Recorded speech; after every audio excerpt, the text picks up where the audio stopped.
In the 70s, Canadian artist Joni Mitchell wrote a song about the environment that went, "Don't it always seem to go that you don't know what you've got till it's gone?" Big Yellow Taxi was a huge hit, and most will remember the song as fun, but actually, she wrote it to snap people out of their environmental complacency. It's about taking Mother Nature for granted, and the lyrics, 50 years later, are even more relevant. When people have access to nature, it makes their lives better, but it's a resource that's undervalued in economics and pretty much left off the balance sheets. If they had to, many people would in fact pay for a cleaner lake or more wildlife in their backyard. But they don't even have to. They can get it for free. That's often mistaken by people to think, well, therefore there's no economic value. And that's not right. I'm Kathy Kling. I'm an environmental economist at Cornell University. I'm a Tisch University professor in the Dyson School of Applied Economics and Management. Catherine Kling, like Joni Mitchell, believes trees are worth more in the forest than in a museum, and she's focused much of her career on creating the kind of data that encourages governments to include the value of nature into their economic decision-making. If you cut down the trees, that adds to GNP because you've now got something you sell. That's all good stuff. Obviously, you want to do that. But if you're cutting it down faster than you're regrowing it, well, there ought to be a little bit of a negative from the drawdown of the size of the forest. You're cutting down on the natural patrimony of the nation. Yes, exactly. In this special episode of our Women in Economics series, environmental economist Catherine Kling and journalist Rhoda Metcalfe discuss why paving paradise to put up a parking lot may not deliver the highest returns. When we think about the value of nature, the pleasure we might get from canoeing or swimming on a lake, or even watching birds fly into our backyard, it's hard to imagine how you could put a price tag on that. But that's what you've spent most of your career doing, right? Yep. Can you explain how you do that kind of calculation and why it matters that you do? It matters enormously. And it matters because our government makes a lot of decisions with our money.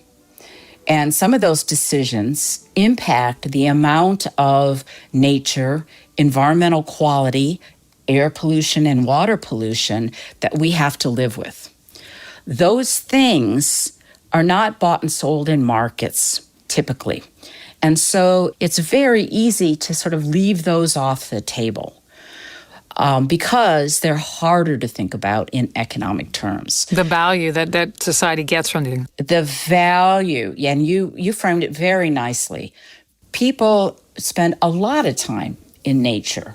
They spend a lot of time fishing, swimming, grabbing a six-pack and heading down to the lake and watching their kids flop around in the water.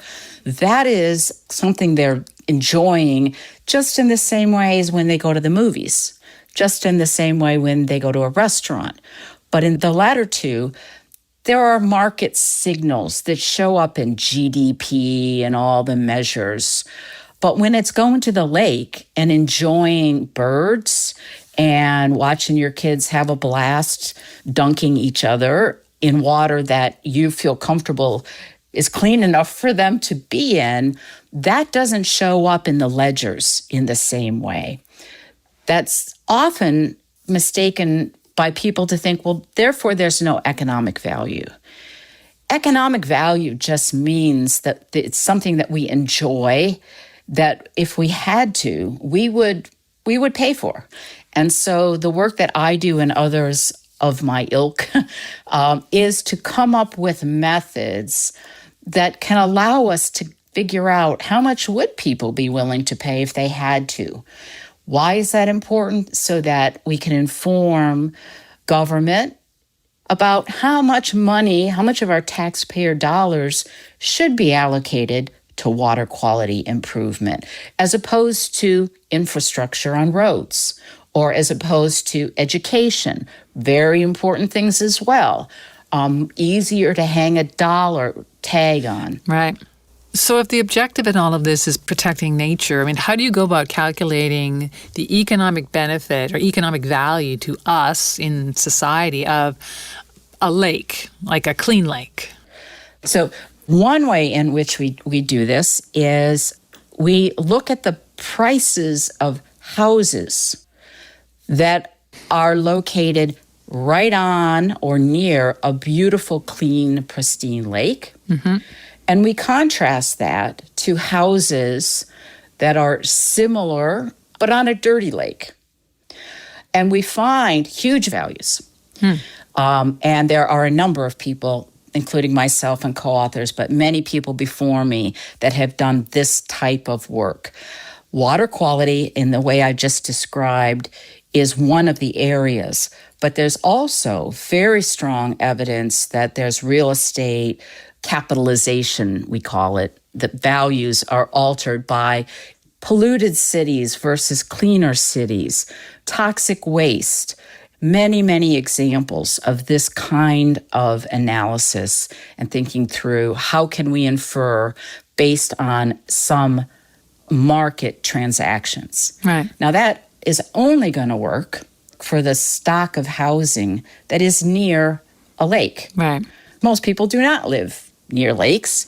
And so for them, a very common way is to collect data of how far they travel to get to those lakes. Do they travel further to cleaner lakes? They were willing to take more time and put up with the kids screaming in the back seat for a longer period of time, right, so that they could go somewhere that's nicer. How much further? How much does that cost them in gasoline and time? That then gives us a clear indication of the value they placed on a cleaner lake than a dirty lake. That's another very common approach that really helps us nail down those values for a big chunk of the population. That's great. I know that you've done a lot of your research. Certainly most of your earlier research was out of the Iowa State University, right? Where you were a professor for a long time? Yep. So I guess about, 6 years ago, you moved to Cornell? Is that right? Yes. And since you've been there, you've launched some really fascinating studies, including one that revolves around the Clean Water Act, right? Yes. So just explain to us, first of all, what is the Clean Water Act and, why is it important? Clean Water Act had its 50th anniversary last year. Along with the Clean Air Act, those are the primary federal legislation that protects our waters and air. Okay. And this legislation has many regulations, many requirements that have led to, in the case of the water pollution, enormous improvements in water quality. Right. And the Clean Water Act has led to a lot of limitations, right, on pollutants going into rivers and so on? Yes. Companies used to just dump their waste in the waterway. Now that waste has to be filtered. They have to remove the vast majority of pollutants and things like toxics, oil, grease, a wide range of pollutants have hugely been improved. There are some really impressive pictures you can see of waterway pictures taken in the 1970s, and then a picture flash forward to now, and you wouldn't even recognize how wonderful the improvement has been. That said, there are still a few areas where we have not succeeded in making progress. And so part of the work I'm doing now, and there's, of course, many others working on this as well, is to get a better handle on the costs of those pollutants that have yet not been controlled the same way that many have been. So what are we talking about here? I mean, what were you trying to capture in your study? For example, the water quality benefits of small rivers and streams. Mm-hmm. So iconic lakes and large lakes, it has been easier to get a handle on how much people use those. But many of us live in communities where there's rivers and streams all around us. Right. And some of those are large enough for us to canoe and raft in. Others are just things we walk by every day. The values associated with water quality there have not been generally incorporated. Likewise is habitat. Animals and such. Animals, wildlife, bird watching and fishing. That wildlife depends on water, right. and it depends on reasonably clean water. And so our work has been to try to bring a broader array of those values into benefit cost analysis so as to be getting a better overall picture of the benefits. So, I mean, I assume that the more benefits of nature that you're able to account for, that is going to push governments to put more money into their budgets for conservation. A logical government, yes. And that's what we hope for. So the short answer is yes. Just to be clear, as a university researcher, my goal is not advocacy. In my personal life, I have, my views and my advocacy, but in my professional life, the goal here is to really do benefit cost analysis right. And on occasion, sometimes there are costs that have not been well recognized right. and included, and those need to be too. So as we better understand the benefits, that should make logical sense then to preserve and improve nature more. But again, our goal is to get the information out there and use our tools as well as we can to inform decision making. Yeah, interesting. I guess I'm wondering also did you grow up in nature a lot yourself? Did you feel connected to nature? Is this in some ways why you moved in this direction of this kind of research? Absolutely. First 10 years I was we lived in a Detroit suburb, and almost every weekend, throw the kids in those giant old station wagons with no seatbelts and right. How we all survived it in a cooler, and we'd head to the nearest lake. And my parents, especially my dad, would fish. We had a little rowboat. Nice. Kids would muck around in the water. We'd catch minnows. Just very classic Midwestern. I like to think of it as sort of small nature. We weren't going to big, impressive mountains. We did a little of that, but mostly we were just going to muck around and have a barbecue and do a little hiking and, just really enjoy it. So when I went to college, I really loved economics. I just loved the way of thinking.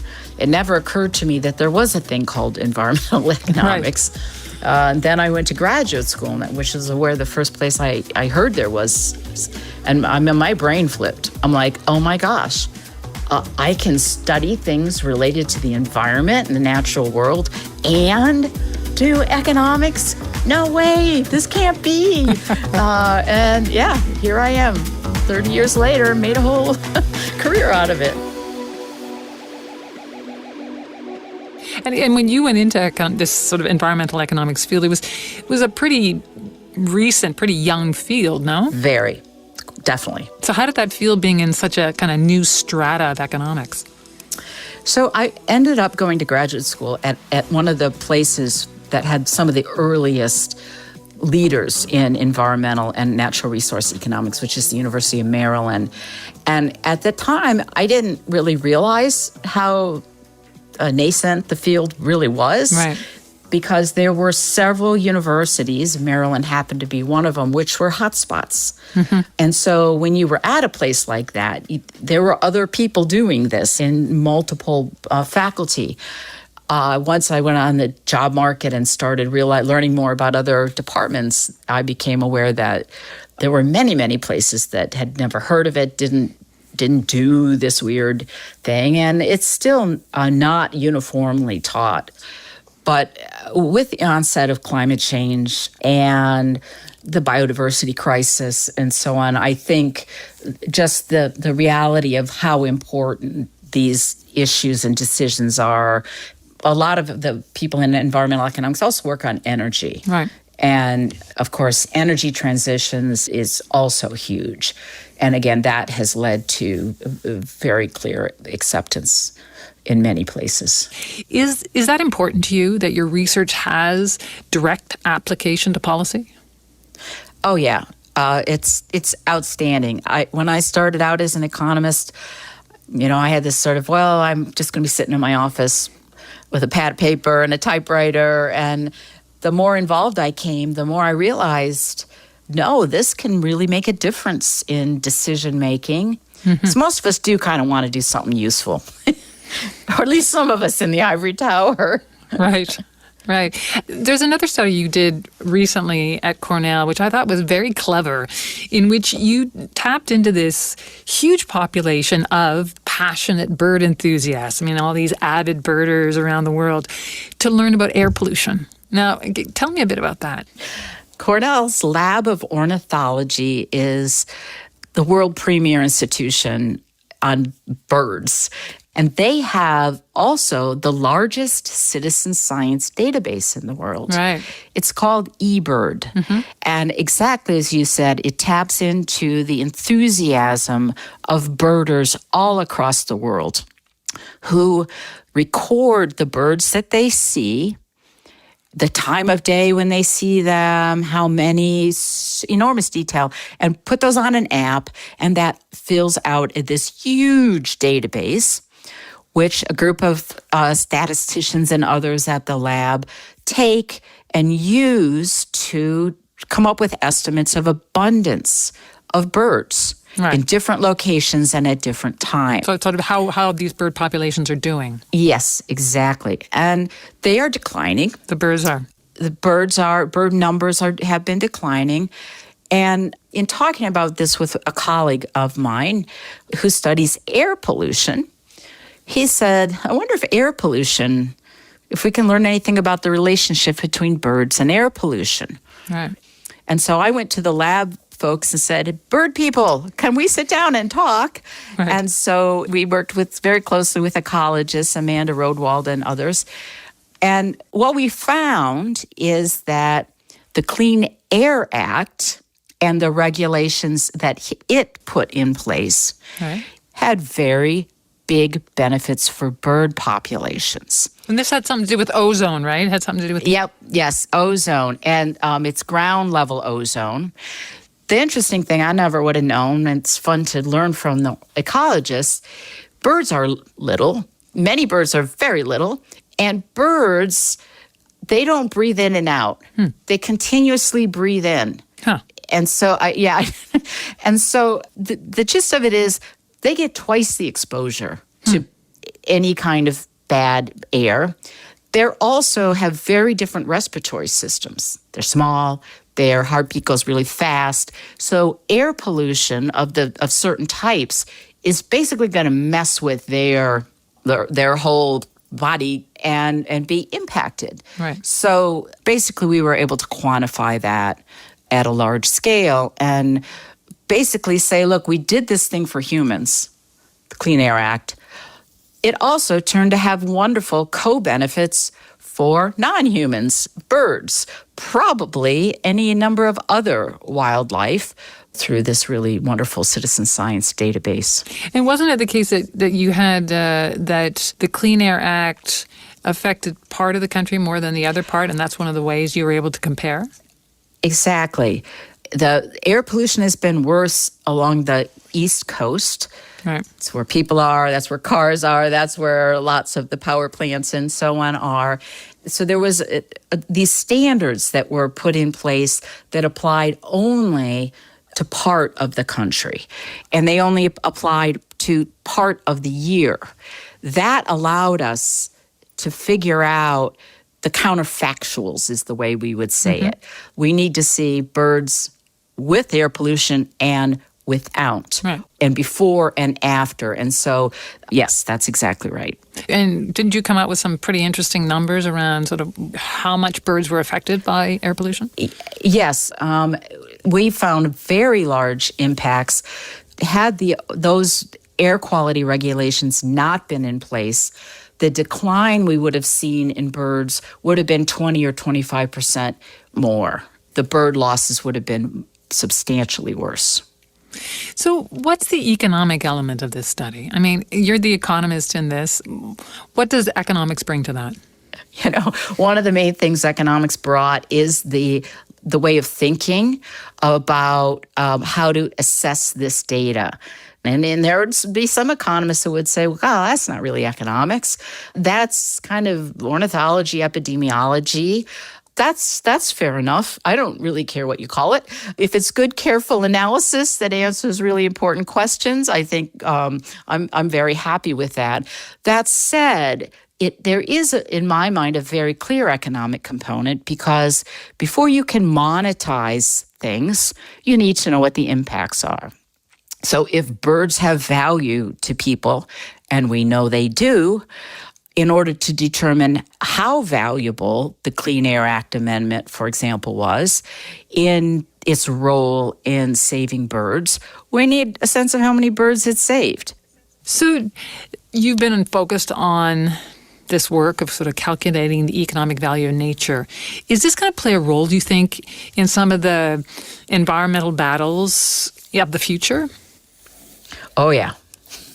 Well, I hope so. So let me tell you one thing that's happening that I think is super interesting. So everybody has heard of GDP. Sure. We're in a recession this year, or we're not in a recession, or the economy is chugging along at 3% increases, so on and so forth. That's all using data from gross national product. Mm-hmm. That omits completely the quality and sustainability of all of our natural systems and our natural capital, our trees, our clean water, our clean air, fish stocks. Well, that's going to change. Under the Biden administration, for the first time, the federal government is going to stand up natural environment accounts. And these accounts will be just like the standard economic accounts, but they will focus on the natural environment. That's so interesting. Things like, what's the health of our forests? What's the size of our forests? Are we cutting it down faster than we're regrowing it? Mm-hmm. The goal is that in 15 years, when you turn on NPR and you get the report of what's going on, we're moving into a recession, or we've had strong comeback out of a recession, they will say, and natural capital is, however, being depleted at 3% a year, which is faster than it was last year. So we get in that same kind of thinking on a parallel between what's the health, the stock of our natural resources, how is that increasing or decreasing vis-a-vis the economy, the economic activity. But otherwise, if you cut down the trees, that adds to GNP because you've now got something you sell. Mm-hmm. That's all good stuff. Obviously, we want to do that. But if you're cutting it down faster than you're regrowing it, well, there ought to be a little bit of a negative from the drawdown of the size of the forest. You're cutting down on the natural patrimony of the nation. Yes, exactly. Yeah. When are we going to start hearing those numbers coming out? They're starting right now. It will be a long, like I said, they're not even planning for a full set to be available for 10 or 15 years.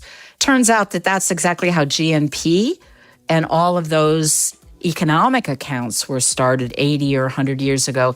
They took a 10-year period to figure out how to build those accounts, right, how to stand them up. So I find that to be really good news because it means this is being done seriously so that we get numbers that are meaningful and not just politically correct for the time at which they're produced. We don't want these to be the Republican numbers or the Democrat numbers. These need to be independently done that really measure the stock of natural capital.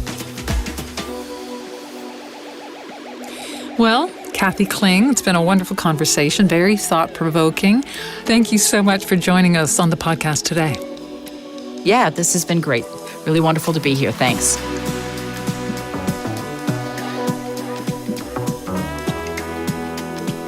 Catherine Kling is an environmental economist at Cornell University in the Dyson School of Applied Economics and Management. She was speaking with Rhoda Metcalfe. Go to business.cornell.edu to learn more about Kathy Kling's important work on putting an economic value on Mother Nature Look for the other podcasts in our Women in Economics series at imf.org/podcasts on Apple Podcasts or wherever you listen. You can also follow us on X, what used to be Twitter, at IMF_podcast. I'm Bruce Edwards. And I'm Rhoda Metcalfe. Thanks for listening.